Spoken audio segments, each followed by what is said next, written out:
Le Grand Matin Sud Radio, 6h-10h, Maxime Liédot.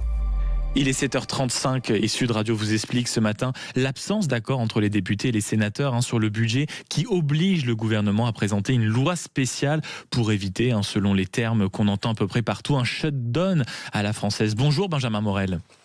Bonjour. Vous êtes notre constitutionnaliste star et je rappelle que votre chat postule à être Premier ministre pour ceux qui vous suivent sur les réseaux sociaux. Est-ce qu'en premier lieu, Benjamin Morel, vous pouvez nous rappeler ce qu'est la loi spéciale? Parce que j'ai l'impression que depuis quelques heures, quelques jours, tout le monde en parle comme si c'était notre quotidien depuis des années. Alors, la loi spéciale, déjà, il faut comprendre qu'il n'y a pas de shutdown en France. En d'autres termes, on peut et on doit toujours exécuter les dépenses courantes de l'État. On doit payer les fonctionnaires parce que sinon, l'État ne fonctionne pas. On doit exécuter les dépenses courantes pour des raisons simples de continuité du service public. Seulement, si vous vous contentez d'exécuter les dépenses, vous êtes un peu enquiquiné parce que tout bêtement, vous n'avez pas d'argent pour le faire. La loi spéciale, c'est ça. La loi spéciale, c'est ce qui vous permet de mettre vos recettes en face de vos dépenses.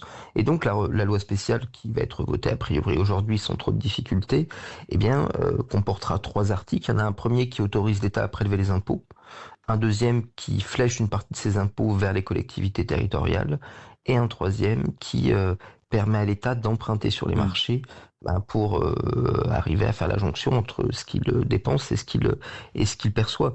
Et donc, ça n'est vraiment que ça, une loi spéciale, c'est une rustine pour permettre de tenir jusqu'au vote d'un budget. Une rustine. Benjamin Morel, vous êtes constitutionnaliste, vous êtes aussi politologue, vous venez de le rappeler, cette loi spéciale doit être votée, donc j'imagine par les deux chambres, Assemblée nationale et Sénat. Est-ce qu'il y a un risque que ça ne soit pas le cas ce matin ? Non, tous les groupes politiques ont au mieux dit qu'ils s'abstiendraient, donc on n'a pas de gros risques. Il faut voir que si vous ne votiez pas une loi spéciale, vous prendriez la responsabilité d'une forme de chaos, parce qu'encore une fois, on peut exécuter les dépenses, mais si à partir du 1er janvier, on ne prélève plus les impôts, alors certes, les Français, certains seront probablement contents, mais néanmoins, ça veut dire que derrière, vous pouvez plus faire fonctionner votre État. Il n'y a plus de police, il n'y a plus, etc., qui peut être payé, et ça, évidemment, très rapidement, c'est enquiquinant. Donc, il faut voter une loi spéciale, et ça, tous les groupes politiques du RN et de la LFI en sont parfaitement conscients. Donc pour qu'on comprenne bien, c'est à gros traits le même budget que l'année dernière, c'est-à-dire que dans les discussions qu'on va pouvoir observer à l'Assemblée nationale, au Sénat, il ne peut pas y avoir des amendements sur cette loi spéciale ? Alors, en théorie, on a de gros doutes. En pratique, non, étant donné que la présidence de l'Assemblée a verrouillé la possibilité de déposer des amendements. Ce qui fait que vous avez en effet une reconduction à l'identique des recettes, et que donc à partir de là, quand on va prélever les impôts, on va le faire sur la base de l'année précédente. Il y a aussi le risque, et on le lit beaucoup dans la presse ce matin, et je crains que les interlocuteurs, y compris du Premier ministre comme ceux du Président, commencent à s'en inquiéter également. Est-ce qu'il y a une possibilité qu'on passe par le 49.3 ? Vous qui connaissez les rouages parfaitement de la vie parlementaire, Benjamin Morel, est-ce que dans une situation telle que celle que nous avons actuellement en France, l'utilisation d'un 49.3 pour éviter la sensation d'un jour sans fin est inévitable ?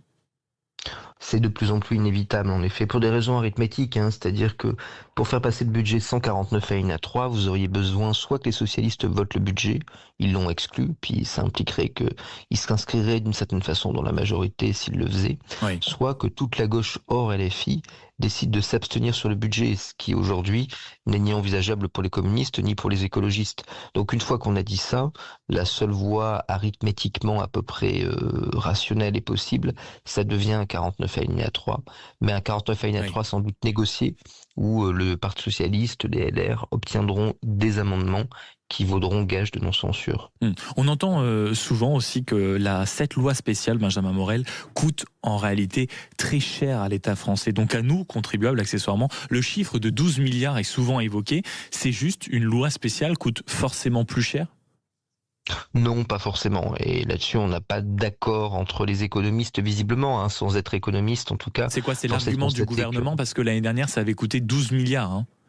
Alors l'argument l'année dernière, c'est que si on n'avait pas de budget au 1er janvier, il n'y aurait pas de fonctionnaires, il n'y aurait pas de carte vitale, et que le soleil ne se lèverait pas. Finalement, vous avez remarqué que... Exactement. Donc et là, franchement, le soleil s'est levé. Oui.